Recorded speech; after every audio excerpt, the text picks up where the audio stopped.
The Toronto Raptors are heading into the 2025 NBA draft with the 9th overall pick. But what type of players should this team really be looking for with the selection? Let's get into it.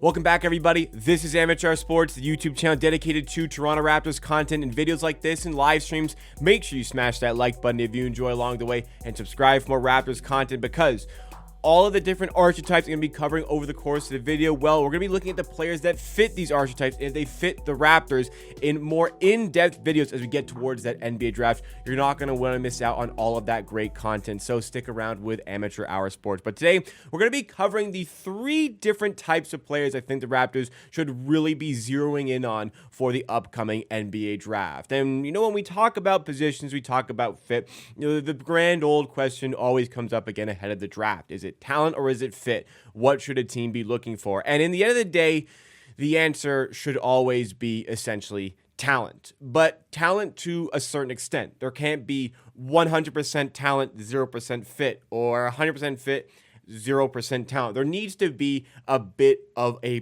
balance, and I think that talent should be factored in more. So why are you making a video about these certain types of players the Raptors should be looking for? Because what exactly is talent?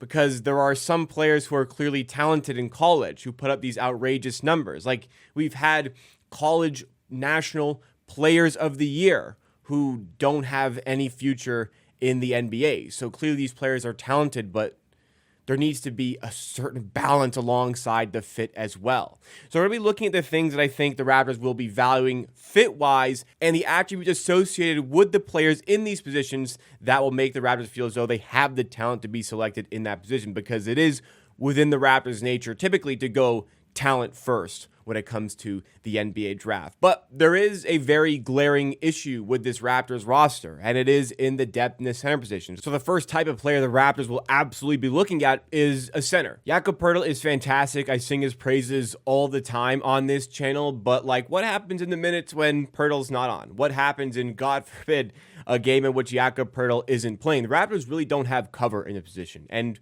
we learned that very crudely, I think. 2 years ago, we learned that very harshly when the Raptors had a 4-28 record when Jakob Poeltl didn't play. Last season, though, we did kind of struggle with the defensive side of the ball when Jakob Poeltl wasn't available, trying to shoehorn maybe a guy like Jonathan Mobo at times into that position, not playing with the center, Scotty Barnes sometimes being tasked as that primary rim protection role. There's just no backup center, and it'd be a lot more comfortable to have somebody who could handle that load, because clearly it wasn't Orlando Robinson. The Raptors waived him at the end of the season. I think it's clearly not Colin Castleton, who has been brought back for the offseason. So easily looking at a backup center is what the Raptors should be targeting here. But what sort of backup center, what sort of traits are associated commonly with a player who can fit this role, who can fit this position? And the big one that sticks out continuously, who I've talked about multiple times on this channel, is Kaman Malawash out of Duke. Rim protection is there. Athleticism is there. This is a player who is super young, and the Raptors can mold and shape into the type of center that they want to see in this position. Bigs are once again becoming much more at the forefront of the fashion of the current NBA because of the traits that they showcase. Not just the fact that we need a backup center because we don't have one. Yes, we kind of do need backup center, but the traits here, the rebounding and rim protection and pick and roll play could be vital for the Raptors to add to their second units, and units that just don't contain Jakob Poeltl. Kaman Malawash fits a lot of the things that NBA teams are looking for today, and especially what the Raptors are looking for, that alongside the fact that he is a very, very good player. Derek Queen is another center to look out for that also kind of fits the bill, where if Kaman Malawash goes a little bit earlier on in the draft, ahead of 9th, maybe the Raptors' focus shifts to Derek Queen. It might, but they may look for another position, another type of player in this spot as well, and a player they may feel has more talent in this position. But like I said, when it comes to talent, what actually do we identify as talent? What is actually important to factor into a player's talent? Well, my mindset on this has shifted quite a little bit in watching this year's rendition of the NBA playoffs, particularly watching the Denver Nuggets against the Oklahoma City Thunder, because the Denver Nuggets, what they lacked, if they just had one more guy they could rely on for minutes, they probably would have won that series against the championship favorite Oklahoma City Thunder. They just lacked that one extra guy for their team. And in the games they got something out of somebody who wasn't typically in rotation, like the Game 6 Julian Strawther game, we'll call it, where he ignites in the fourth quarter. When they got that extra bit out of a player, they would win. They just didn't have enough resources to go against the Oklahoma City Thunder. And, they've had some first-round picks in recent years. Why were those players not helping? Because there was an absolute hit on Christian Braun, who was fantastic in the series and fantastic when the Denver Nuggets won the NBA championship. But they've also had some misses, and it's easier to find those misses like late in the first round with guys like Strawther, who, he had that good game, but ultimately wasn't a big factor in this series other than that. Another late first-round pick like Peyton Watson, who just, got minutes sporadically here and there, but wasn't a guy David Adelman, Nuggets head coach, really wanted to trust with those minutes in the playoffs. So when you are looking to draft a player, that series kind of taught me, you need to look and identify traits of a player that you are more likely to see playing in a Game 7 of a playoff series. Because there's a lot of talent out there, but a lot of talent where in the lower end of where that player can get to in their career, that is an unusable player in the NBA, where there are traits of players like, maybe this is just a recent example top of my head, but like a guy like Jamal Shed, who is so tenacious and such a talented defender that at the absolute floor of what he can achieve in the NBA, he is going to be a good defender. He is going to be extremely difficult to get past in an on-ball sense. That's always going to be there. So I'm not saying go out and find guys necessarily like Jamal Shed, but those are the type of traits that you should be looking for in a player. What are those key traits? Like tenacity is one thing, but somebody who is able to play defense, somebody who is able to guard multiple positions, and somebody who is able to shoot. Like, these are really the baseline sort of things that you need, where, yes, there are players who maybe aren't good at these things, but they're good at other things. They're so good at those other things that, yes, they're going to be effective in a playoff series. But the lower end of what a player can achieve, oftentimes, those are the three things that will keep you on the court, and those are the three things, a lot of the time, that will get you really paid in the NBA. So it's a little bit easier said than done, but kind of trying to keep this in mind a little bit for the types of players that really should be getting looked at in the NBA. But, if you have any type of player or any specific players you think the Raptors should be looking at, comment them down below. Especially, that will help me do my videos that are fully focused on specific prospects. So any ones that you want to see, you can let me know in the comments down below. But moving further along with the video, the types of players the Raptors should be looking at, like the archetypes here, I think the next thing that I do want to bring up here is there's not really like a glaring hole in the roster anywhere else but the backup center position. But a position that definitely could be strengthened to a certain degree is the point guard position. Emmanuel Quickley is playing as a point guard right now, but there is a case to say that his skill set is best suited towards somebody who is a shooting guard. But at the very least, Emmanuel Quickley is a good point guard, but could also benefit from sets where he's not as much the point guard. Maybe some lineups where he is like, I hate to use positions like so specifically, but for the sake of like easier analysis here and easier to digest analysis, like what if some sets of Emmanuel Quickley's the quote-unquote shooting guard, and now you have another point guard in the system? Like Jamal Shed, I think certainly has a case to be in rotation. I've talked about how much I like Jamal Shed, but if you can insert some talent into this position as well, it could really benefit the Raptors. And two guys that I'm kind of looking at in this position as this backup point guard, and a backup point guard who also has a pretty good jump shot. A guy like Kasparas Yakutionis has caught my eye a little bit, like the big point guard mold. Having size to defend multiple positions. A guy who is comfortable on the ball. A guy who has a pretty good jump shot to work with. That, or a guy like Igor Denim. Another bigger point guard, like 6'8" without shoes, who can handle the ball well, can defend multiple positions with that size, can shoot a little bit. Like at the absolute floor, there's talent that you can work with there. So I think that these are going to be interesting players. Igor Denim, more so a guy projected a bit later in the draft, but could still have some lottery upside for the draft.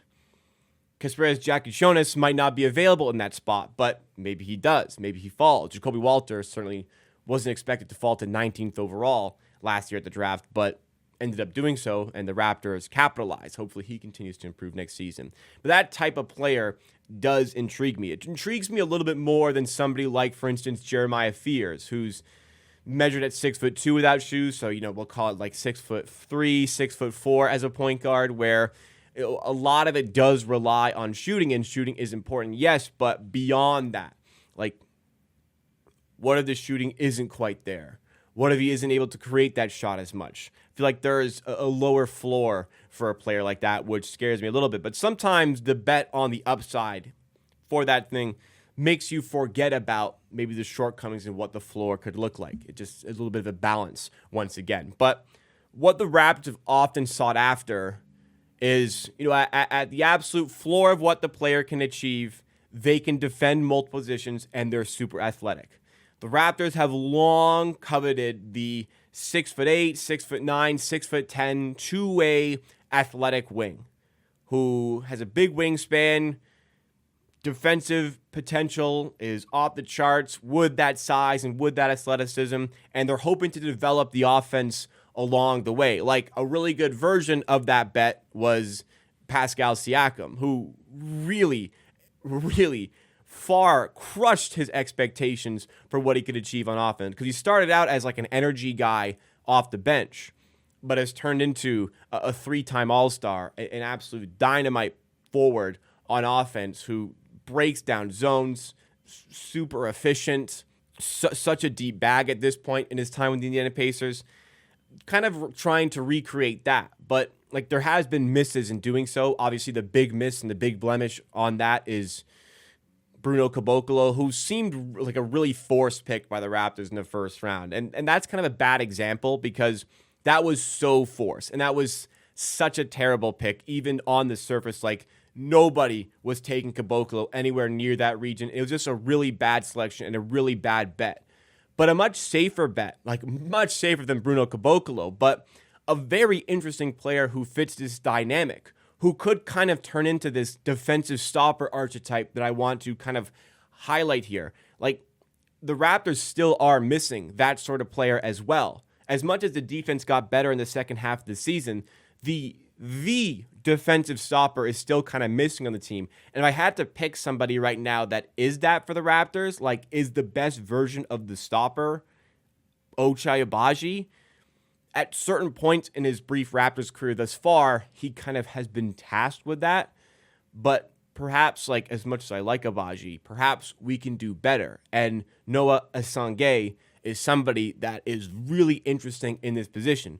Projected right now mostly just beyond where the Raptors are selecting, so a little bit past the Raptors, which means he will be available seemingly at 9th overall. But Noah Assange is a 6'10" forward that showcases a lot of the athletic traits that we might be looking for, but also showcases a lot of the defensive traits that we could be looking for.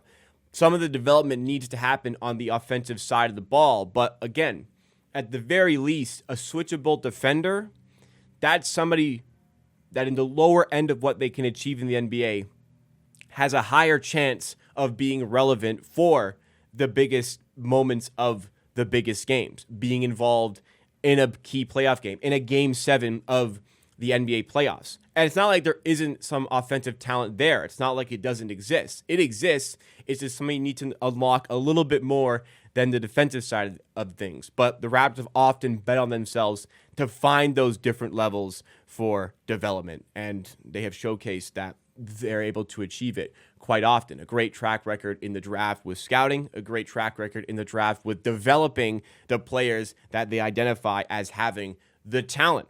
And is it always seemingly the best fit on paper? Maybe not. But the Raptors will continue to bet on themselves to identify the talent they think they can shape and mold into great NBA players. It's why they went against the grain and drafted Scottie Barnes 4th overall ahead of Jalen Suggs. As much as Jalen Suggs is a fantastic player, the Raptors bet on themselves to develop Scottie Barnes and get him to levels that others thought he maybe couldn't achieve. And even though he's taken a lot of heat from Raptors fans as of late, he's still very likely achieved more than what many people would have expected going into that draft. And for a guy like Noah Assange as well, playing with men, playing in Germany with Ratio Farm Ulm, which is also strangely one of Bruno Caboclo's former teams where he had some success, but a little bit of a little bit of a meet-up point, I guess, for Kabokolo and his son Gay, which kind of ties this whole section of the video together. But